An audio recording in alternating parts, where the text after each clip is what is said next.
Makata raw. Makata, di ba? Ay, mga romantiko. Makata ka ba, Dong? Tingin niyo, Makata ba ako? Parang wala. Parang wala eh. Pero- busy sila. Pero iba nga, ang sabi nga ni Florante sa kanyang balagtas. Laura. Florante at Laura. Sa kanyang pagbabalagtas. Sa kanyang pagbabalagtas ay ito. Ito na, alam ko yan. Ang pagsintang labis na makapangyarihan. Sampung makamay ay iyong nasasaklaw. Pag ikaw ang nasok sa puso ni naman, hahamakin lamang. Mahamakin lahat. Masunod ka lamang. Makis ka lamang. Ayan, kaya ka napapahamak dahil dyan sa kasabihang yan. Alam mo Yun. bang akmang-akma yan sa ating napapakinggan na istorya ngayon? Itong ating makikita, kakalabanin at tatalikuran ng lahat sa ngalan ng pag-ibig, pwedeng-pwede talaga. Panoorin natin ang love story ng mag-asawang Rhea at Ariel Barreiro ng Quezon City. Nag-meet kami sa bar. Tapos, inuman, joke. Nawakan ko nga yung kamay niya, tapos doon na una nagsimula yung pagkakaibigan namin. Akala niya, biro-biro lang. Punta-punta lang ako doon. How did you know I needed someone like you in my life? Kasi yung linya na yun yung parang napaka-sweet ng dating.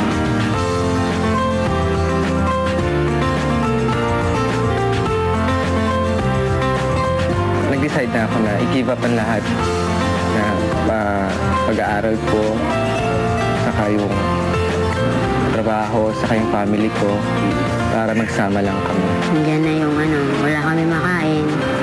Lahat kami ng lakad. Sinong makilala namin na hingihan ko ng pangkain. Una sa lahat, meron na siyang anak sa first niyang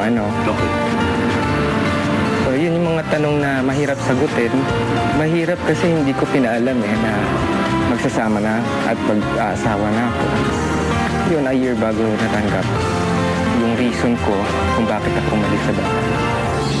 Ladies and gentlemen, salamat kina Ariel at Rhea at para po awitin ang song nilang mag-asawa, eto na po ang bagong MYMP!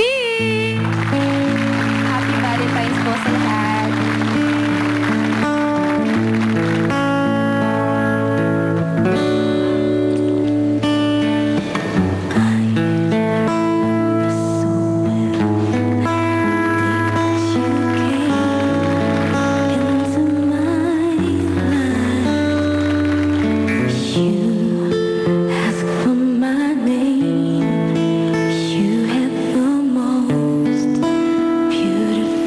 Smile.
That was beautiful, Juliet. Thank you.